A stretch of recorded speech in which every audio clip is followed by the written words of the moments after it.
Exercise 3. Ready, start. The framers of the National Policy on Education realized that the formal system of education will not be able to reach all children of the country, particularly girls, working children, street children, and those children whose participation in the school system is hindered by social and economic situations. The policy, therefore, provided for a systematic and large-scale flexible programs of non-formal education to enable the children to learn at their own place and their own environment education of quality. The idea behind the system is that if the child cannot go to the school shall go to the child. The scheme, which was originally started in 1987, has been revised to provide flexible curriculum diversity in learning activity through decentralized management. The non-formal education has already yielded very fruitful results in the field of adult education, distant education. The government proposes to increase the number of non-formal education centers to 3 lakh so as to cover all habitations. The experiment of non-formal education is being closely watched by advanced countries, particularly in Asia. Vocational education and training at present is being imparted through polytechnics and industrial training institutions, etc. Nursing schools and commercial training schools are also associated in these activities. Within the school system, vocational education is given at +2 stage. The data regarding engineering and non-engineering trades and students is available. There is also a centrally sponsored scheme of pre-vocational education at lower secondary stage. It was launched primarily because of the fact that more than 90% of the student population does not go beyond class 10, thereby creating a large segment of unskilled labor force.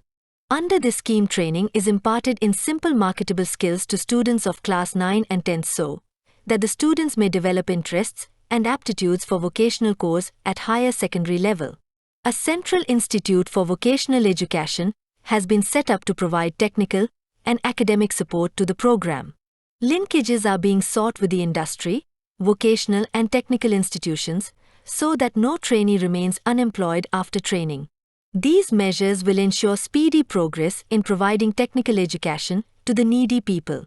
Mr. Chairman, Sir, while I participate in the discussion on the bill presented in the House by the Honourable Member, I am reminded of the British days when famine struck Bengal and lakhs of people died. At that time, our country was not producing enough food grains, no proper means for transportation of food grains were available. Today our country has moved far ahead in this field, and we have become a surplus food grains producing country. Not only that, we have even enriched our resources in the meantime. Ever since our country got freedom, not even a single person has died of starvation, and this is an appreciable progress for which we feel proud.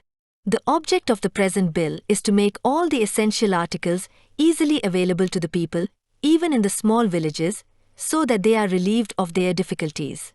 I believe that the proposals made in regard to the measures to be taken to check price rise through fair price shops as part of poverty alleviation programs are also appreciable.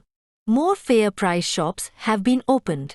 It has been generally felt that we have not succeeded in providing the essential items to the poor people through this system. Middlemen hoard food grains and sell them in the black market to make profit. It results in exploitation of the poor people. In my district, some people have managed to get allotment of shops in fictitious names with a view to sell the food grains in the black market. They distribute the same to the people through fair price shops.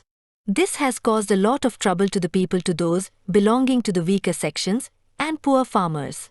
I would like the government to evolve means through which essential articles could be made available to the people at cheaper rates. Black marketing has frustrated our entire scheme, as a result of which the benefits which the government intends to provide to the people through fair price shops do not reach them.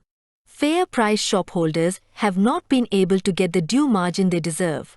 That is also one of the reasons for their selling food grains in the black market.